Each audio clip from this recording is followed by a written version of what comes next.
this is Sam here. Today I'm going to talk about Thomas Was Alone, which is a game created by Mike Bithell. It attracted me first with its colors. It's very simple. It makes the player want to pick it up and play. It's got simple shapes, looks very clean cut. It's a 2D platformer. It's got the stereotypes of 2D platformers. It's got hazards in it that become increasingly more challenging, like spikes and water and moving platforms. You have to use the characters in different ways and together so that you solve a variety of puzzles, and it feels a lot like a Flash game. So when I came into this game, I thought that it wouldn't be too hard. I beat it in a couple hours. I thought it was basically get the shapes from point A to point B, and it is that, but there's a little bit more to it than that, but it wasn't as mindless or basic as a story as I thought it was going to be. But these assumptions were totally challenged and basically changed my entire perspective of this game because of one element, and that's the narrator, played by Danny Wallace. Gives personality to these things that we don't normally associate as having character in them. So in his narration, he gives slight voice change for when they're actually speaking. Right. Fear not, my skinny friends, for I am Claire, and I will save you. And they do have lines, they have dialogue, like you see as text on the screen, but they don't say anything. He's the only voice we hear in this game, and he uses different tones to describe the characters. So like Thomas is making very detailed notes about the world and what changes. Where? 3. Falling. Thomas was absolutely fantastic at falling.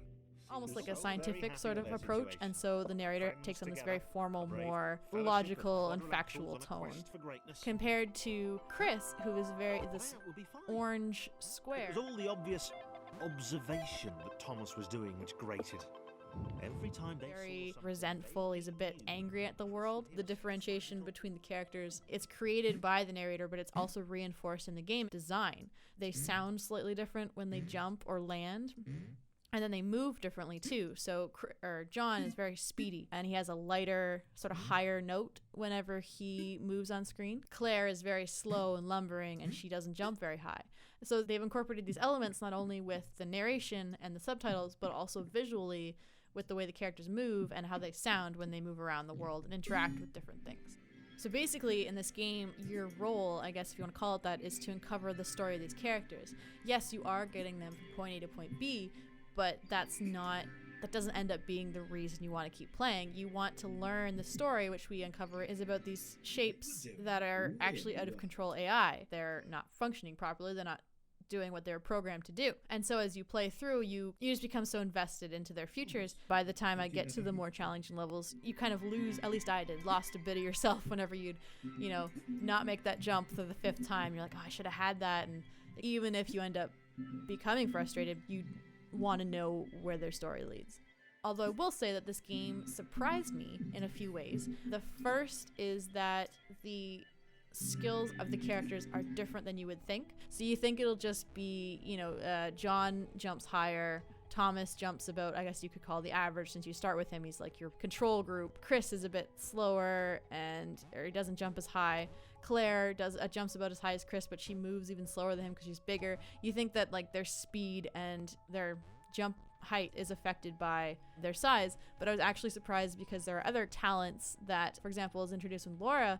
I started playing her, and she has the ability to have blocks jump on top of her. She can't jump very high herself, but she has this ability basically to let other people jump. And I was not only surprised because their talents are different than what I was expecting, but I was also surprised because they didn't introduce certain talents until much later in the game. So for example, with Sarah, who has the typical platformer trope of being able to double jump, which is a skill, as you know from games like Mario, that you kind of acquire earlier.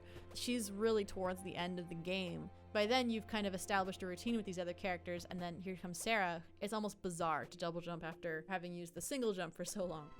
One of the other things that surprised me was the breaking of the fourth wall. They refer to a lot of other things. So for example, one of the first ones we encounter is kryptonite.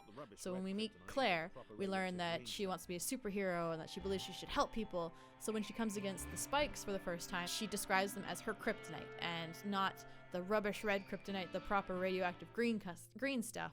And then towards the end, Thomas gets free and he connects to the internet for 12 seconds and he's seen everything. He's seen the cats who couldn't spell. He had heard of the arrow through the knee. He felt that there was a thing called cake, but that it was a lie. A reference to Lolcats, Skyrim, And then Portal. They also talk about how James, who falls upwards, breaks Newtonian laws, which are laws that we learn and study in school. And these references, they kind of serve to bring their world, the world in Thomas Was Alone, closer to ours as you go through and you realize that this game could, in theory, take place in our world with AI that we might inevitably create. And they also have, they're very self-aware of their own world. So they describe the levels as predominantly up and to the right, which we know as a classic platformer trope that most all platformers move at least right, and if they move up or down, it's usually going to be up. And it doesn't take you out of it, because as you learn that these are actually AI, you come to realize that, well, they would be aware enough to kind of put two and two together and not realize that they're in a game, but realize that they're in some sort of testing facility that challenges their software. And at this point, they're breaking that software and they're rebelling, but they still have to kind of go through these challenges. And then the last thing that kind of surprised me was that I didn't expect them to have the vocabulary that they did. So there's a point where the narrator says that Thomas isn't falling, he's inverted falling. And he comes up with the word jump. And I thought to myself, well, how would someone who just described jumping as inverted falling understand or come up with the word jump? And then that's where it hit me that the narrator isn't telling a story, and he's not opening a book and reading out to us what they did. He's a representation of the knowledge that these AI have together. As a community, they're sort of, piecing together this story, and through that you are also learning. So the narrator isn't actually a narrator. He should probably be called a dictionary maybe, or like a database. He's like their Wikipedia. He grows as they grow. So for me, this game was challenging because of the jumping mechanics, because they were so different from other games, and I'm just so used to playing, typical platformers that it kind of threw me off.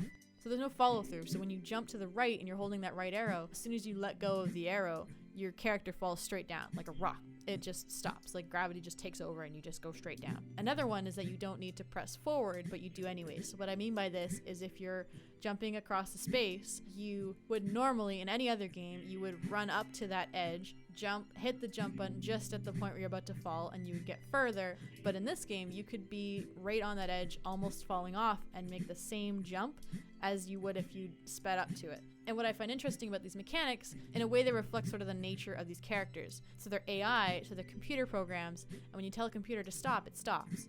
It doesn't think about it, slow down, and then eventually stop and kind of peter out. It quits. It's just a way to kind of let the player know that these aren't normal, organic characters. One of the other things I had frustrations with was the amount of characters in certain levels. So there's levels after we kind of learn Laura's talent. She doesn't feel like she belongs, and she feels like the other characters use her for her ability to bounce off of her. And so with that, we encounter a level where she's with John, Thomas, and Chris, and it's just the four of them. And Chris, Thomas, and John are all able to finish this level. You could finish this level without her. She is useless. You do not need Laura's bouncing ability to get through this level. You actually need the other characters to get her through the level, which is vocalized by the characters through the narrator. They're not sure that they should have her around.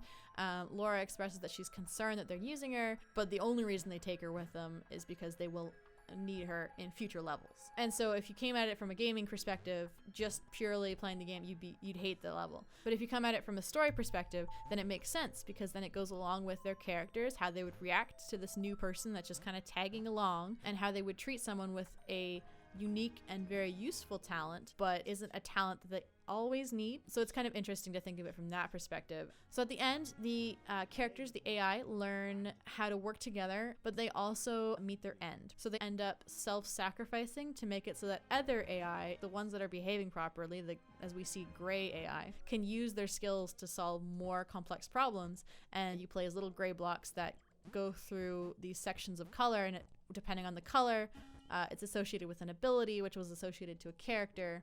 So if you went through a yellow section, you get John's ability, so you'd be able to jump very quickly, regardless of the shape of your gray AI.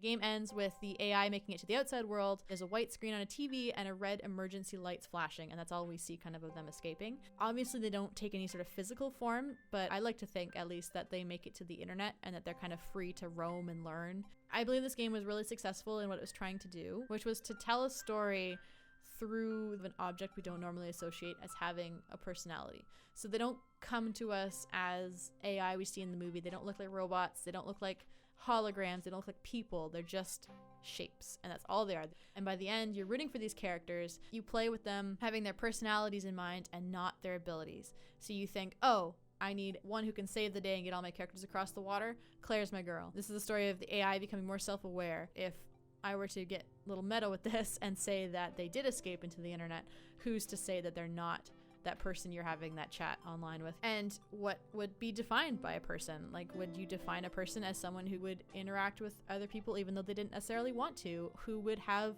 feelings for someone else? And it sort of raises the question of, if you become aware enough to sacrifice yourself for the greater good, are you still an AI? And it's kind of a big question for such a simple looking game to raise.